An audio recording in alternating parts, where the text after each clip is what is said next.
नमस्कार दोस्तों, स्वागत है आपका हमारे यूट्यूब चैनल सूर्य आईक्यू एकेडमी में।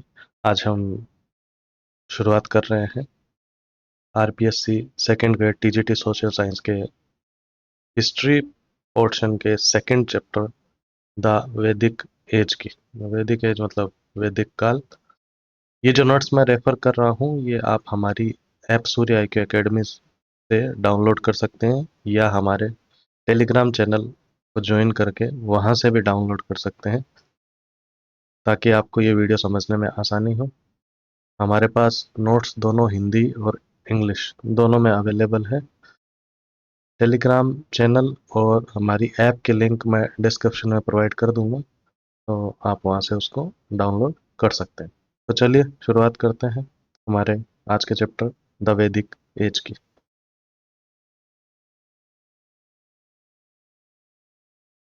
सबसे पहले वैदिक एज का ओरिजिन, क्रोनोलॉजी। ओरिजिन कैसे हुआ और उसकी उत्पत्ति कैसे हुई, क्रोनोलॉजी मतलब कालक्रम क्या था, और जियोग्राफिकल एक्सपांशन कितना वो फैला हुआ था, भौगोलिक विस्तार उसका क्या था, उससे शुरुआत करते हैं। वैदिक एज को अगर हम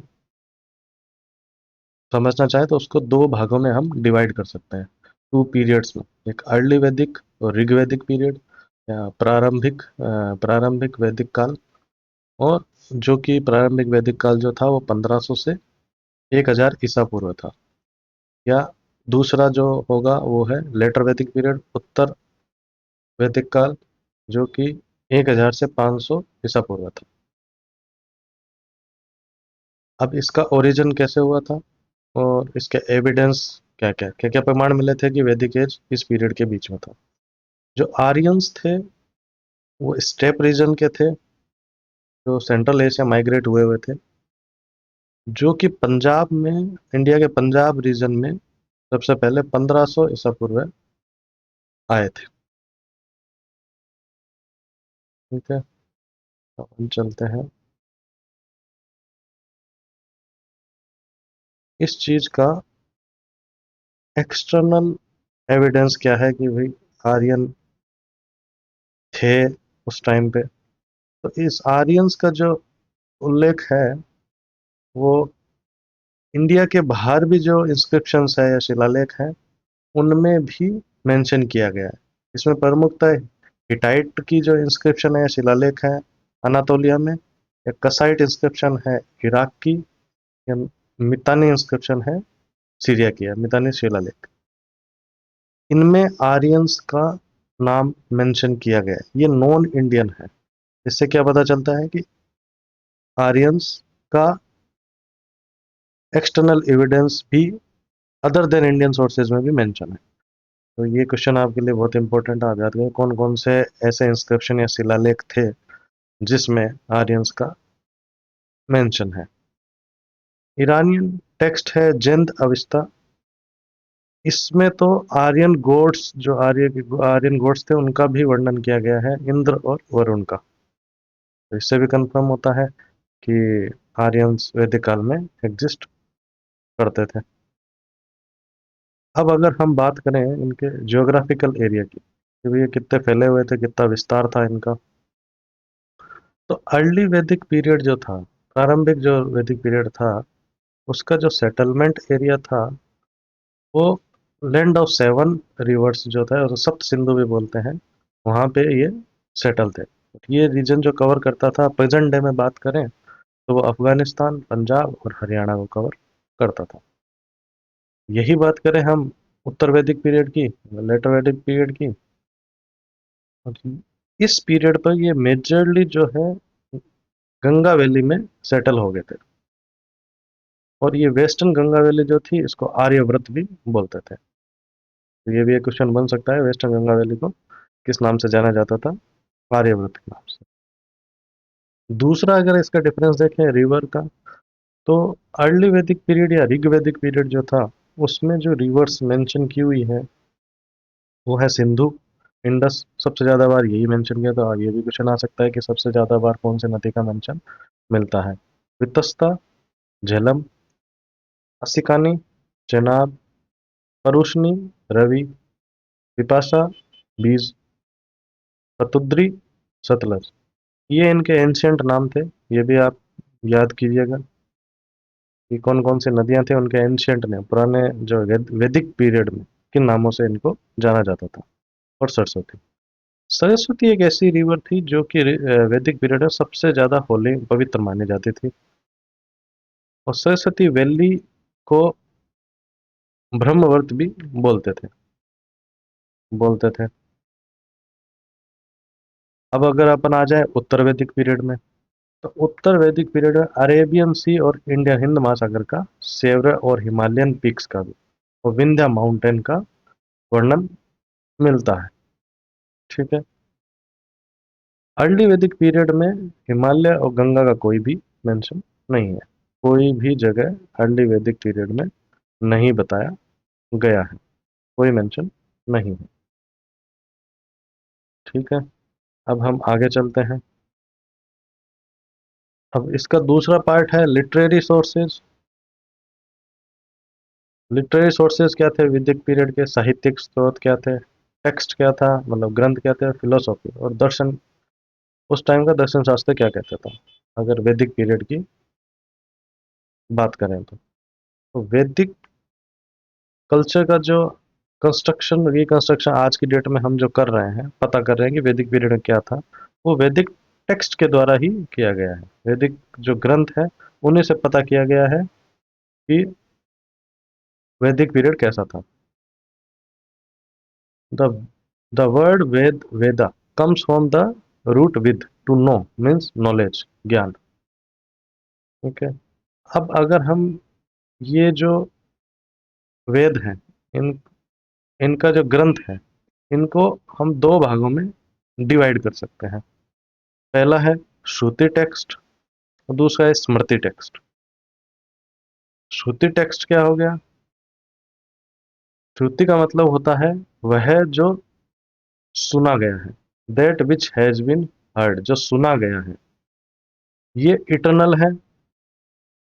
ठीक है। ये ऋषियों को सुना गया था। ठीक है। और वेद का जो स्टेटस है वो श्रुति है, वेदा को श्रुति ही माना जाता है, वेद को श्रुति माना जाता है, वह जो सुना गया हो, जो सुना गया हो। दूसरा कैटेगराइजेशन आप कर सकते हैं स्मृति टेक्स्ट, जो ग्रंथ रिकलेक्टेड किया गया है या याद रखा गया है, पुराने ऋषि मुनियों द्वारा याद रखा गया हो, जो कि रिकलेक्ट किया गया हो बाद में ह्यूमंस के द्वारा। अब इसमें कौन कौन से इंक्लूड है? तो स्मृति में आ जाता है वेदांग, पुराण, इपिक्स, महाकाव्य, महाभारत और धर्मशास्त्र। तो ये सारे हो गए स्मृति टेक्स्ट। श्रुति टेक्स्ट में कौन सा आ गया? ओनली वेद आता है। ठीक है। अब हम बात करें कि वेद कितने टाइप के होते हैं। वेद चार टाइप के हैं, और उनके जो एसोसिएटेड टेक्स्ट हैं, मतलब ग्रंथ है, उनके बारे में पता कर लेते हैं। तो फोर टाइप के वेद हैं, चार टाइप के, जो सभी आपको पता भी होगा, ऋग्वेद, सामवेद, यजुर्वेद और अथर्ववेद। इन चारों वेद हैं, ये हर वेद चार पार्ट में डिवाइड, चार भागों में, चार भागों में विभाजित है, भागों में विभाजित है। ठीक है। इसमें पहला है संहिता, मतलब हिम्स, हिम्स मतलब भजन, ब्राह्मण। इसमें एक्सप्लेनेशन दी गई है, डिटेल्ड कमेंट्री है, एक्सप्लेनेशन है, डिटेल्ड कमेंट्री है। आरण्यक, ये फॉरेस्ट बुक है, ये एक्सप्लेन करते हैं सिंबलिज्म और सेक्रीफाइस और मेटाफिजिक्स। और फिर है उपनिषद, ये दक्षिण शास्त्र है, इसमें डीपर नॉलेज मिलता है। ठीक है। तो ये हो गया, ये चार पार्ट में डिवाइड किया है, ईच वेद चार भागों में विभाजित है। ठीक है। तो ये चारों भी आप याद कर सकते हैं। आइए अब बात कर लेते हैं चारों वेदों की थोड़ी डिटेल में। फर्स्ट वेद ऋग्वेद। ऋग्वेद है, इसका जो, ये टोटल 10 10 बुक्स है, इसमें 10 बुक्स है।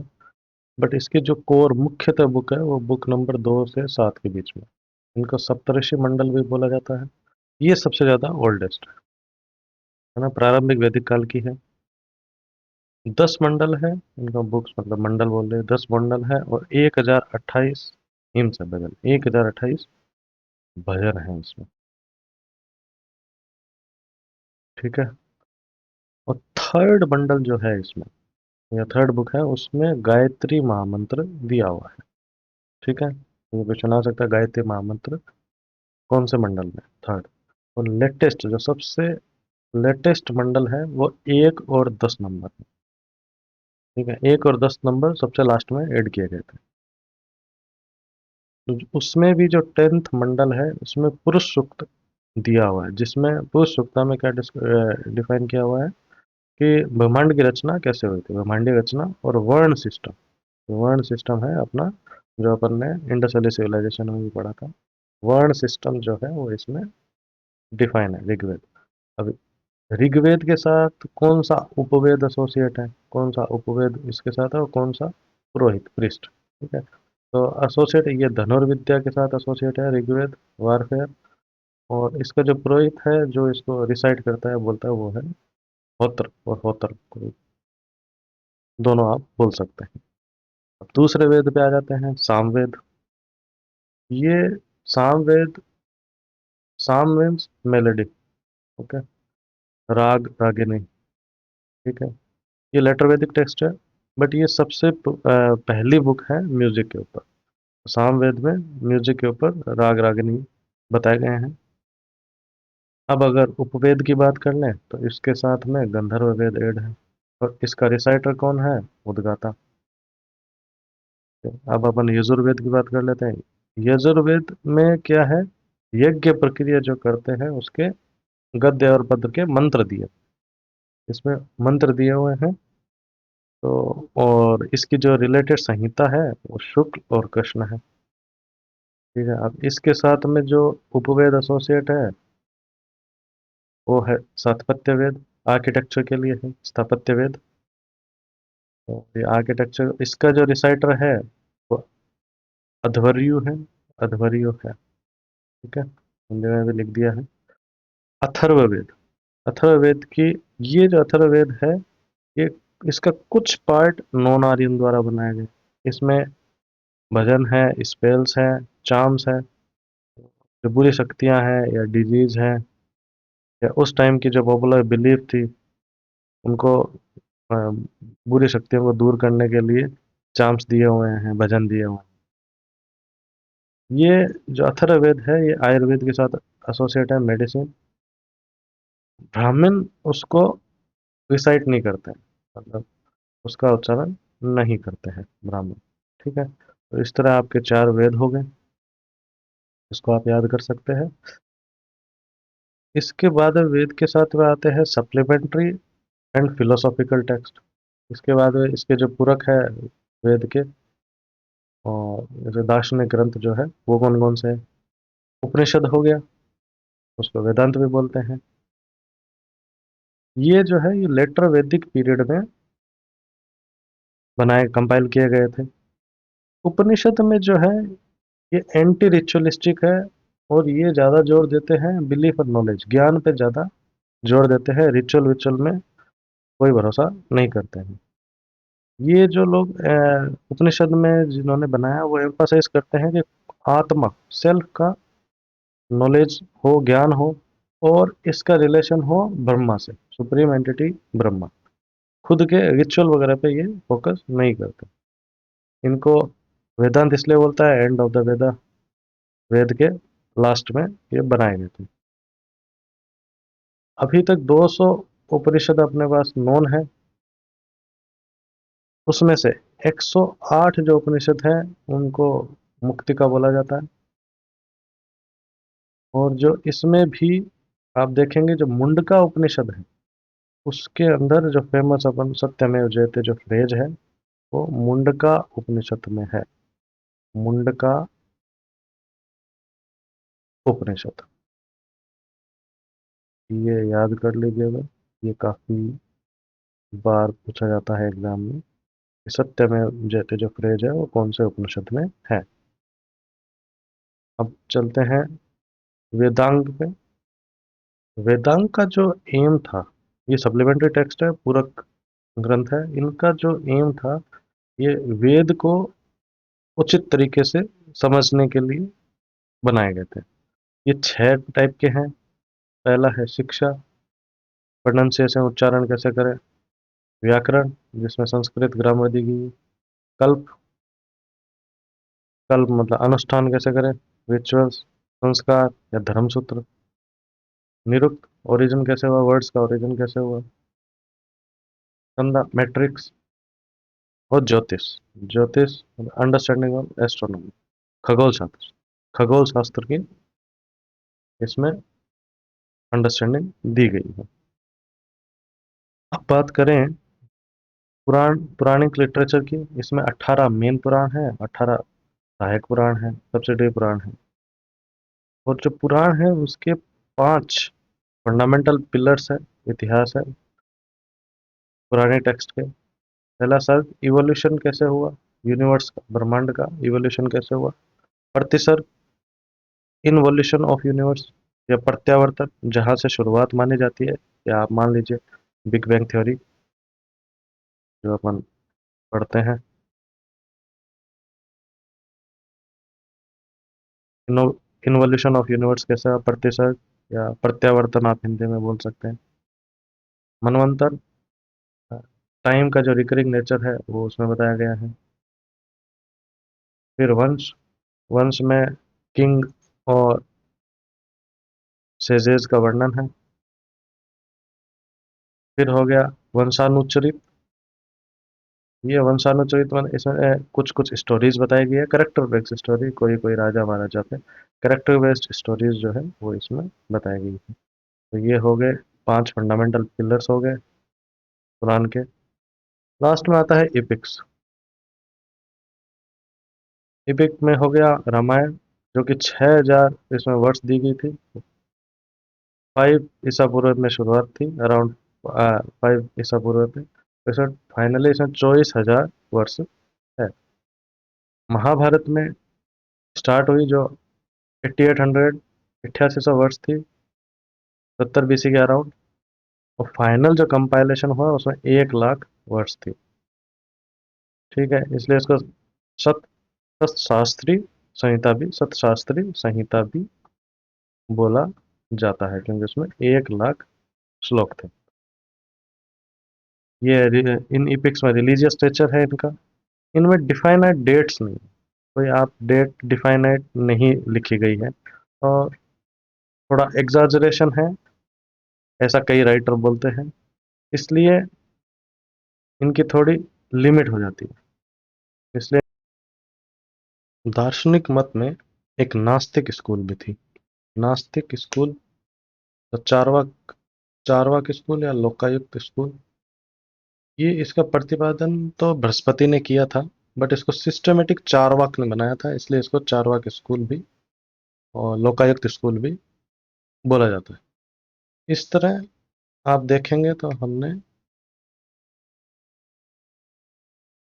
साहित्यिक स्रोत, जो वैदिक एज के साहित्यिक स्रोत थे, ग्रंथ और दर्शन को कंप्लीट कर लिया है। Literary sources, text and philosophy को हमने वैदिक एज के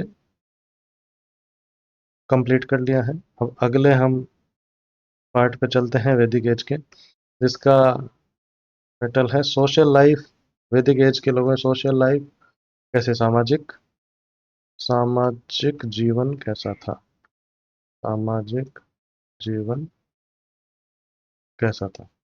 उस टाइम की जो सोसाइटी थी वो पेट्रियार्कल और पेट्रिलिनियल थी। पेट्रियार्कल मतलब पितृसत्तात्मक थी, और पेट्रिलिनियल में पितृवंशीय भी थी, वंश भी फादर बेस था।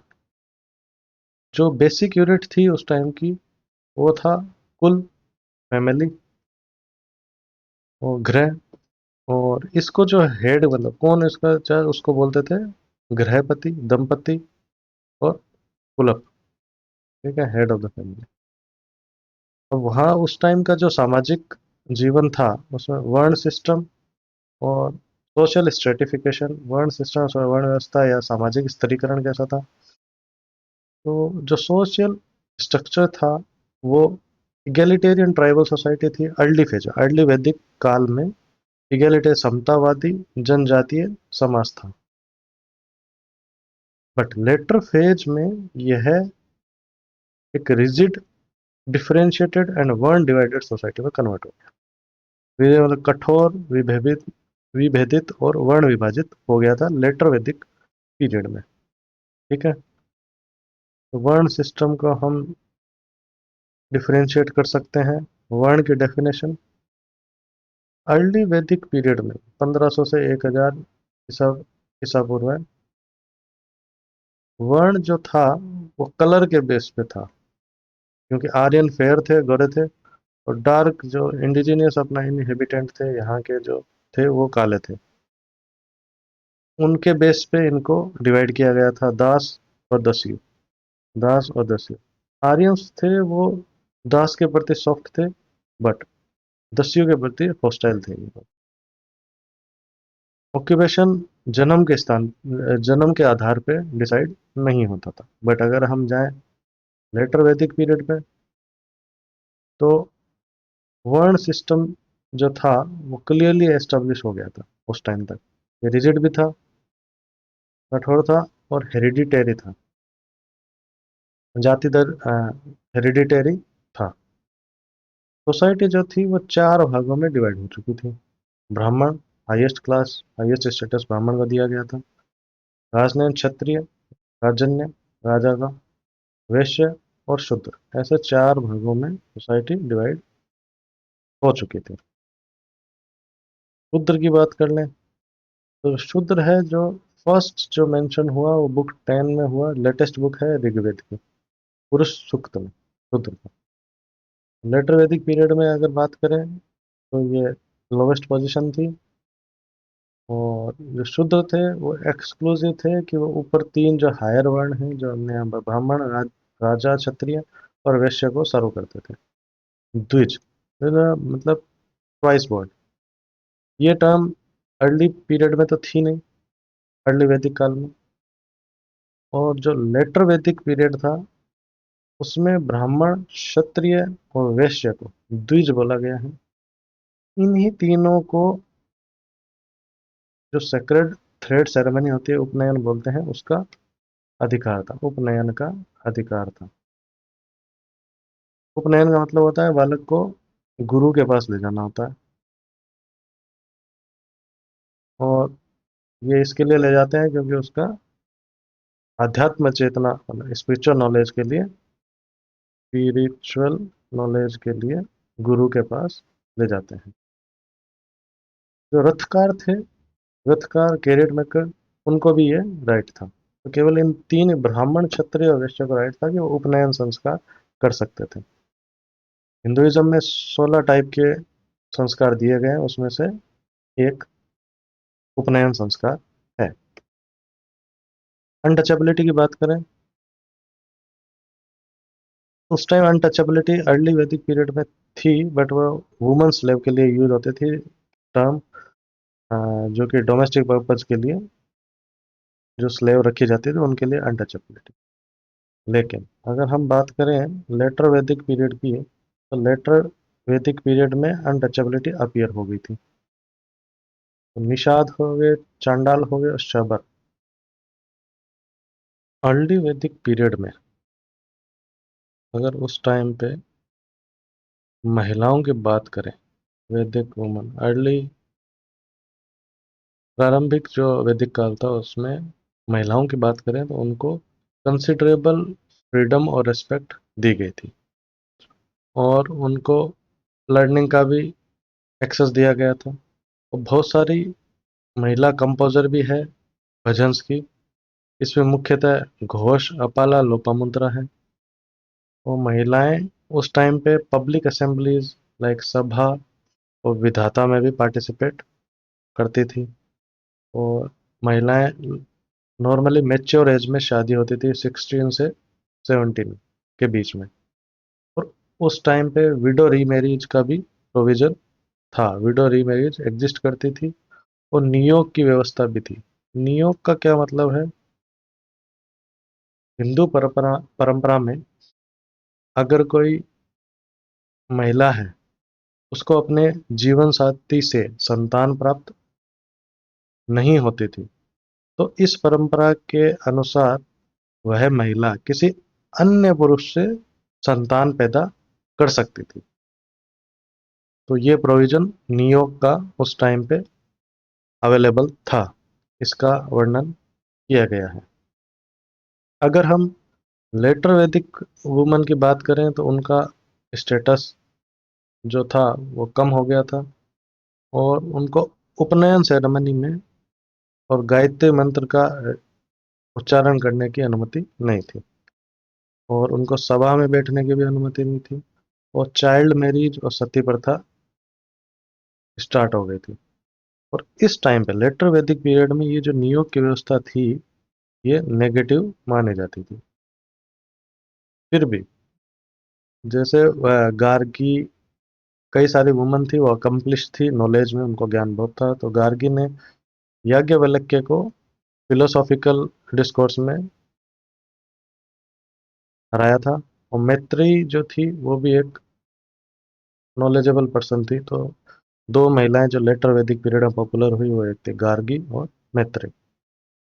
मैरिज की विवाह की बात करें तो विवाह सूक्त जो है, मैरिज का जो वजन है, वो बुक नंबर 10 में मिलता है ऋग्वेद के। अनुलोम विवाह अलाउ था। अनुलोम विवाह का क्या मतलब होता है? जो मैन है हायर वर्ण का हो, वो लोअर वुमन से शादी कर सकता है। बट प्रतिलोम विवाह वुमन जो है हायर वर्ण की, वो लोअर मैन से शादी नहीं कर सकती थी। ये अलाउ नहीं था। वैदिक काल में ये चीज अलाउ नहीं थी। इसके अलावा और भी जो मेन कंसेप्ट थे वो भी डिस्कस कर लेते हैं वैदिक काल के। वैदिक काल में गोत्र सिस्टम था। ये लेटर वैदिक पीरियड में आया था। लेटर वैदिक पीरियड में आया था। गोत्र मतलब जो हमारा जो डिसेंट है, वो एक सेम पूर्वज से हुआ है। हमारा एंसेस्टर जो है वो सेम पूर्वज से हुआ था। तो एक्सोगमी वाज प्रैक्टिस्ड। एक्सोगमी मतलब जो मैरिज है वो सेम गोत्र के लोगों के बीच में नहीं हो सकती थी। सेम गोत्र अगर है, अगर मतलब सेम पूर्वज है, तो उनके बीच में मैरिज पॉसिबल नहीं थी। दूसरा जो है वो है आश्रम सिस्टम। आश्रम सिस्टम वो ट्वाइस बॉर्न मैन के लिए, द्विज द्विज मैन के लिए था। इसमें 4 टाइप का आश्रम सिस्टम मेंशन है। इसमें 4 स्टेज, आश्रम मतलब स्टेजेस ऑफ लाइफ। पहला है ब्रह्मचर्य। ब्रह्मचर्य, इसमें जो गोल था वो था नॉलेज, धर्म, नॉलेज, ज्ञान की प्राप्ति ही मेन उद्देश्य था ब्रह्मचर्य में। दूसरा था गृहस्थ, हाउस होल्डर। इसमें गोल था वेल्थ और बच्चे पैदा करना, अर्थ और काम। तीसरा था वनप्रस्थ। इसमें आंशिक त्याग किया गया था, पार्शियल। इसमें गोल था स्पिरिचुअल विजडम प्राप्त करना। और चौथा था संन्यास। इसमें पूर्ण त्याग, कंप्लीट। इसका जो गोल था वो था मुक्ति, मोक्ष, पूर्ण त्याग, मुक्ति इसका मेन उद्देश्य था। लेकिन ये जो संन्यास वाला जो फोर्थ स्टेज है, ये अपने वैदिक टेक्स्ट में क्लियरली डिफाइन नहीं किया गया। ठीक है। कुछ टर्म्स थी वेल्थ और फैमिली के रिलेटेड। वेल्थी पर्सन को गोमत कहा जाता था, और जो डॉटर है उसको दुहित्री। दुहित्री मतलब वन वो मिल्क्स द काउ, उसको दुहित्री बोला जाता था। लेटर वैदिक पीरियड में गेस्ट गेस्ट को भोगना बोला जाता था, काउ किलर। और रिक्रिएशन के लिए अर्ली वैदिक पीरियड में 2 ड्रिंक्स का मेंशन है। सोम, ये सोम जो था वो रिलीजन द्वारा अलाउड था, रिलीजन द्वारा अलाउड था। बट सूरा जो था वो प्रिस्ट डिसअप्रूव करते थे, ये अलाउ नहीं था। ठीक है। गैम्बलिंग और कैरियर रेस फेमस थी। जुआ, घोड़ों की रेस, ये उस टाइम पे फेमस थी।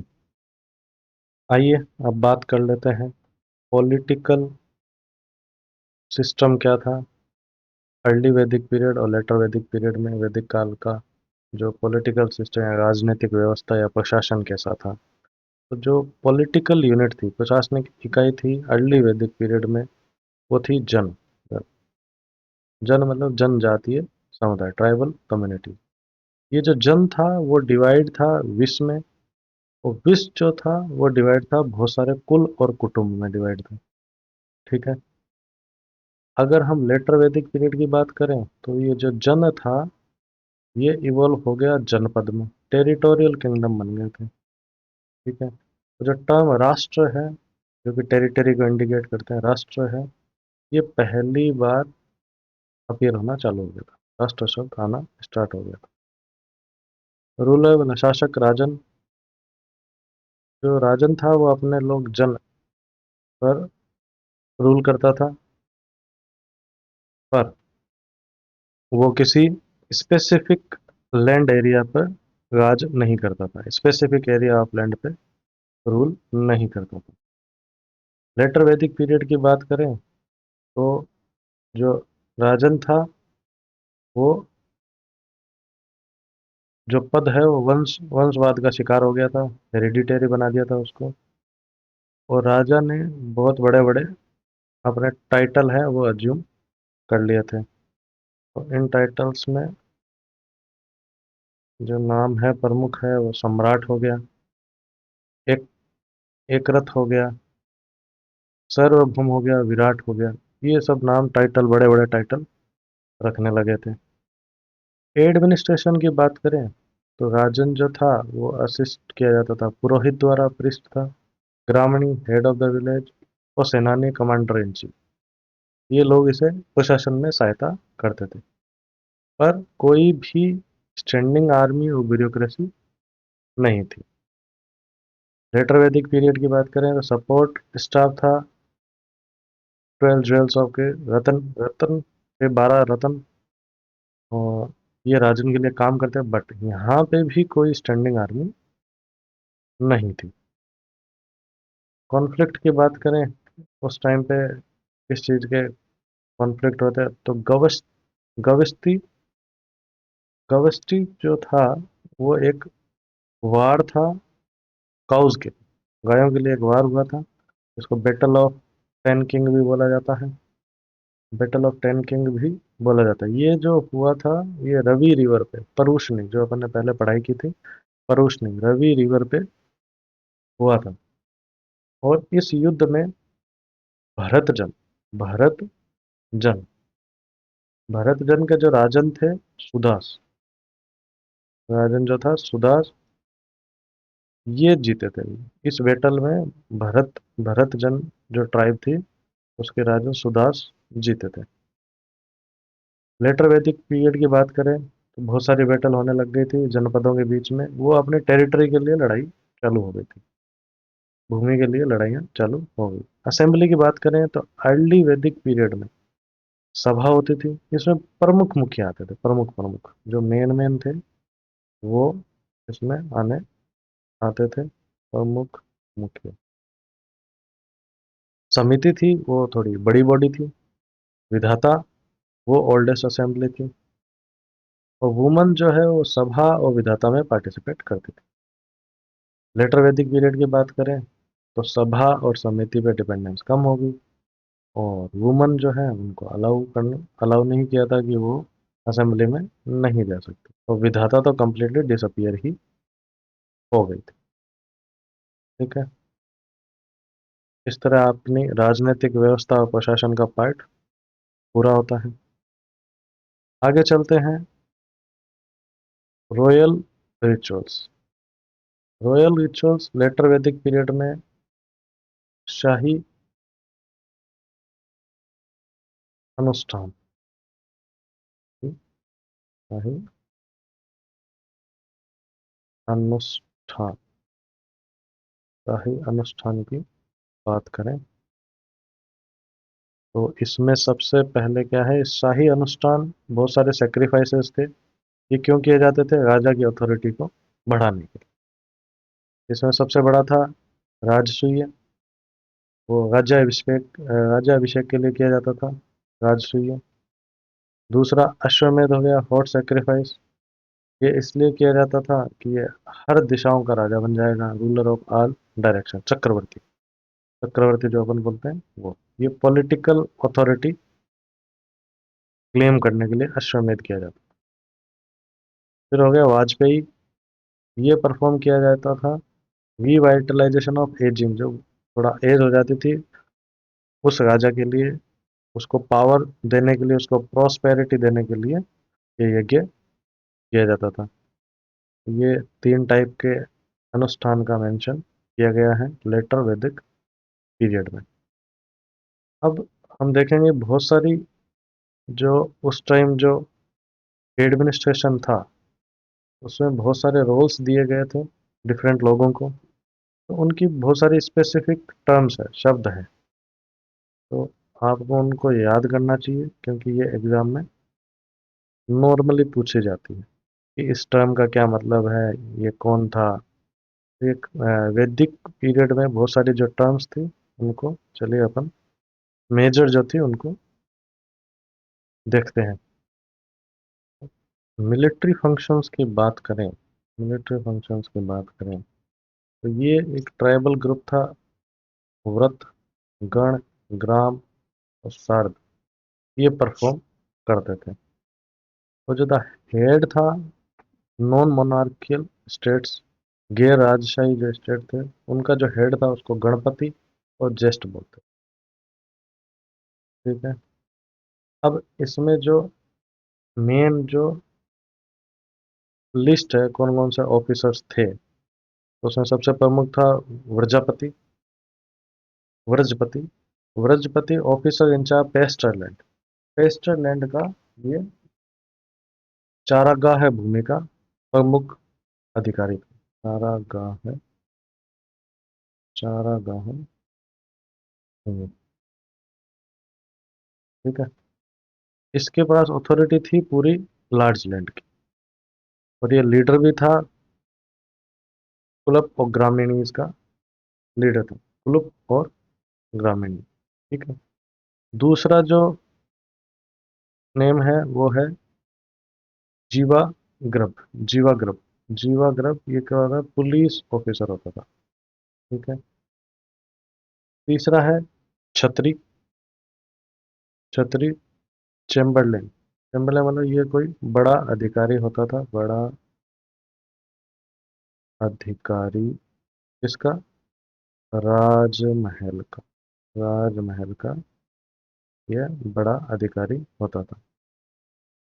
फिर था सतपति, ये चीफ जज था। फिर कुलपति, ये फैमिली का हेड था। फिर आ गया महिषी, चीफ क्वीन। फिर स्पर्श, ये मैसेंजर था, ये जासूस, या आप बोल रहे हैं मैसेंजर, जासूस था, मैसेज पहुंचाता था। फिर था सूत, सारथी। फिर मध्यमासी, मध्यमासी कौन हो गया, जो डिस्प्यूट सॉल्व करता था, बिचौलिया था। फिर था तक्षण, तक्षण कारपेंटर, और आप हिंदी में कई लोग जानते होंगे बढ़ई।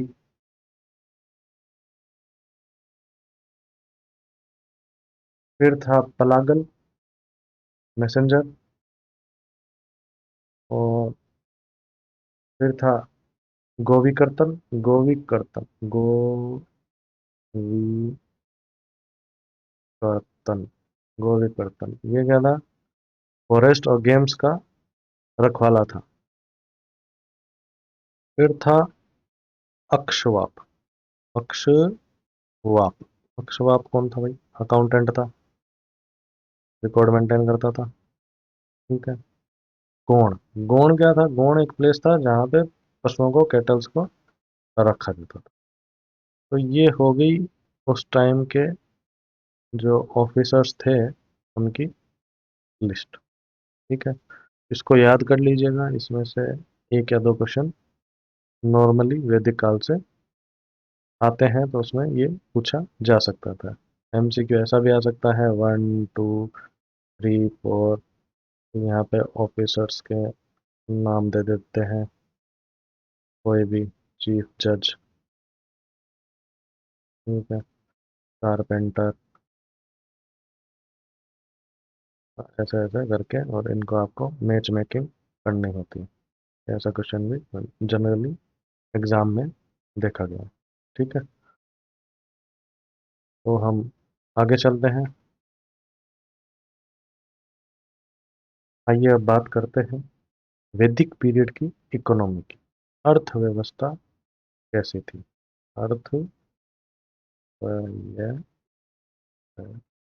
अर्थव्यवस्था उस टाइम की अर्थव्यवस्था कैसी थी?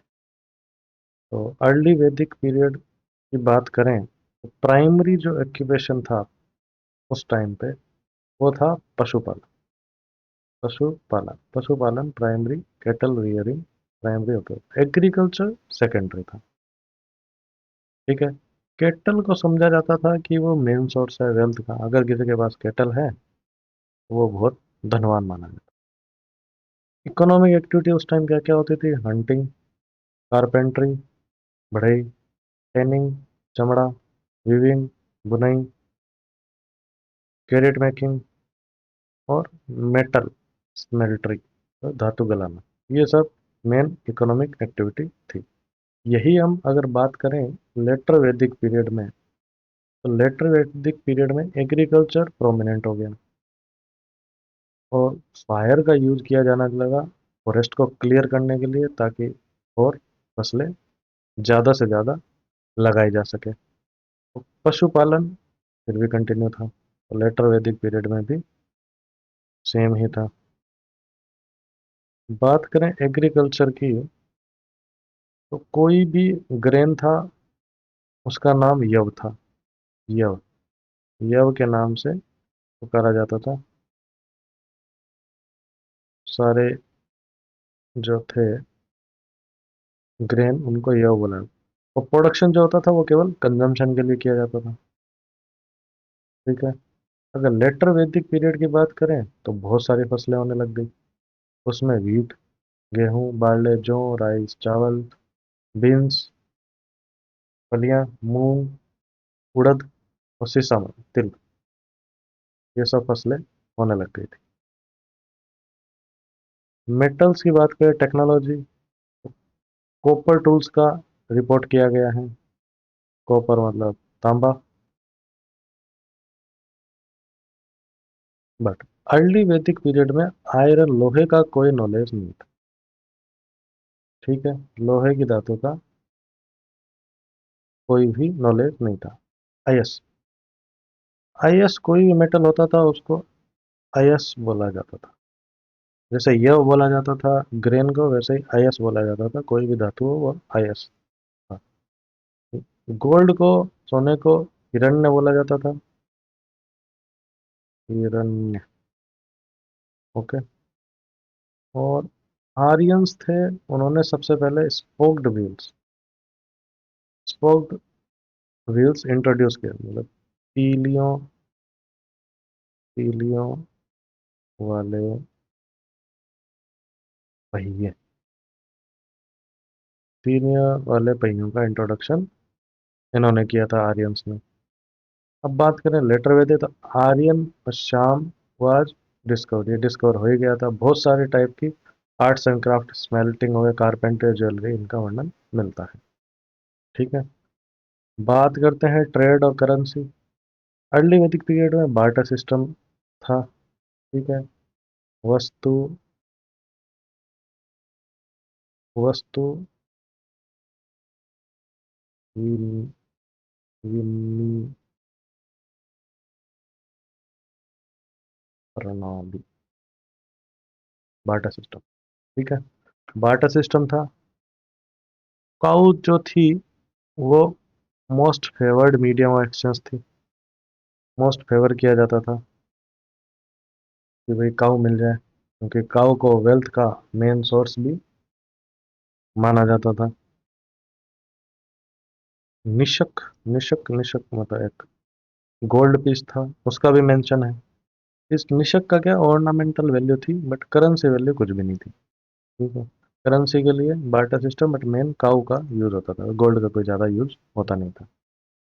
लेटर वैदिक पीरियड में मनी लेंडिंग का भी, लोन देने का भी वर्णन है। सूदखोर को कसादिन बोला जाता था, और ये रेफरेंस किस में आता है? शतपथ ब्राह्मण में इसका मेंशन किया गया था, सूदखोर का वर्णन। मनी लेंडिंग एग्जिस्ट करती थी, लोन पे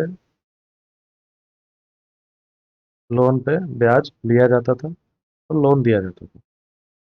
शतमन शतमन कृष्णल, इसका मतलब है कॉइन्स। शतमान कृष्णल ये कॉइन्स थे, बट इसकी कोई आर्कियोलॉजिकल बेकिंग नहीं, आर्कियोलॉजी में मिले नहीं, तो इसलिए कुछ कहा नहीं जा सकता।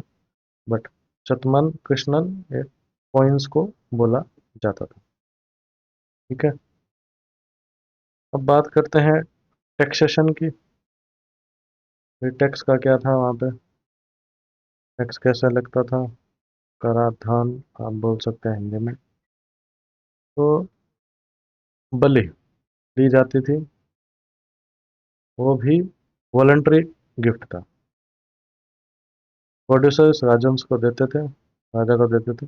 टैक्स कोई इम्पोज नहीं किया जाता था, न ही कोई ट्रेजरर था या कोई राजकोष बनाया हुआ था कि भाई यहाँ पे आपको इतना परसेंट देना ही है। ठीक है, लेटर वैदिक पीरियड में क्या हुआ?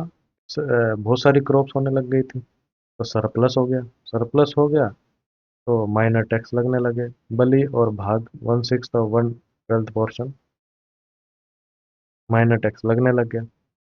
वैश्य जो थे वो मेन टैक्स बियर करते थे, वही टैक्स पेयर थे। संग्रहिती, ट्रेजरर और संग्रहिती और भागदुक, भागदुक मतलब रेवेन्यू कलेक्टर जो था, वो एग्जिस्ट करता था उस टाइम पे। ठीक है, इन दो का डिस्क्रिप्शन है, वर्णन किया गया है। अगला है सेटलमेंट और पोट्री कैसे थी। सेटलमेंट, ये अर्ली वैदिक पीरियड वाले लोग सिटीज में नहीं रहते थे। वो जो पोट्री थी वो ओकर कलर्ड थी, ओचर कलर, ओचर रंग की। वो पेंटेड ग्रे में चित्रित धूसर रंग, धूसर रंग चित्रित धूसर रंग की थी। तो ये पेंटेड ग्रे वेयर थी, और लेटर वैदिक पीरियड में भी पेंटेड ग्रे वेयर का वर्णन है। तो इस तरह आप देखेंगे हमने कंप्लीट कर लिया है कि उस टाइम पे अर्थव्यवस्था, इकोनॉमी वैदिक पीरियड में कैसे थी। इसी इसी एरिया में अगर बात करें तो उस धार्मिक जीवन में पृष्ठ, पुरोहित, रिचुअल्स, अनुष्ठान और फिलोसॉफिकल रिएक्शन, मतलब इसका क्या था? पृष्ठ जो थे, अर्ली वैदिक पृष्ठ में महर्षि वशिष्ठ और विश्वामित्र का उल्लेख है। और पुरोहित, ब्राह्मण पृष्ठ का सिग्निफिकेंस बहुत ज़्यादा बढ़ गया था लेटर वैदिक पीरियड में। और पृष्ठ को दक्षिणा भी मिलने लग गई थी, ये अपने ड्यूटीज के लिए जो परफॉर्म करते थे उनको दक्षिणा मिलती थी।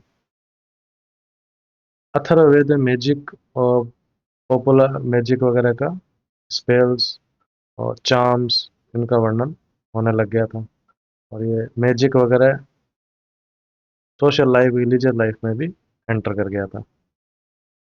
ठीक है, जो उपनिषद है, उन्होंने जो ये ब्राह्मण है उनका जो डोमिनेशन था और जो रिचुअल्स थे, उसके अगेंस्ट में स्ट्रॉन्ग रिएक्शन दिया था लेटर वैदिक एज में। ठीक है, उन्होंने जोड़ दिया कि ज्ञान की प्राप्ति पे फोकस होना चाहिए, ब्रह्मा और आत्मा पे। और ये जो रिचुअल्स हैं उन पे इतना ध्यान नहीं देना चाहिए, इनका डोमिनेशन नहीं होना चाहिए। ठीक है, कई क्षत्रिय थे जैसे जनक, विश्वामित्र, ये सक्सीड हो गए थे सुप्रीम ब्रह्मा को पाने में। ठीक है, आइए बात कर लेते हैं कुछ की कंसेप्ट की। जैसे रीत है, जो फंडामेंटल लॉ है, जो सृष्टि यूनिवर्स की वर्किंग को गवर्न करता था, वो अर्ली वैदिक पीरियड में वरुण द्वारा कंट्रोल किया जाता था। सेकेंड, उपनयन, ये सेक्रेड थ्रेड सेरेमनी होती थी जो माँ करती थी द्विज को, और यंग मेल को ब्रह्मचर्य में ले जाती थी, ये मैंने आपको ऊपर भी बताया था। और थर्ड है नियोग, ये जो प्रैक्टिस थी विडो रीमैरिज की, जो अर्लियर वैदिक पीरियड में प्रिवलेंट थी to increase the population of जन, मतलब पॉपुलेशन बढ़ाने के लिए प्रैक्टिस की जाती थी। इस तरह आपका चैप्टर द वैदिक एज कंप्लीट होता है। और अगर आपको इसके एमसीक्यू करने हैं तो हमारी ऐप आप सूर्य IQ एकेडमी प्ले स्टोर से डाउनलोड कर सकते हैं। उसमें हमने टेस्ट सीरीज स्टार्ट की हुई है, और वो टेस्ट सीरीज अटेम्प्ट करके आप अपने एग्ज़ाम का जो प्रिपरेशन का लेवल है उसको चेक कर सकते हैं। और आपको कोई भी डाउट हो तो आप नीचे कमेंट करके पूछ सकते हैं, और हम कोशिश करेंगे आपको जल्दी से जल्दी उसका रिप्लाई दें। धन्यवाद।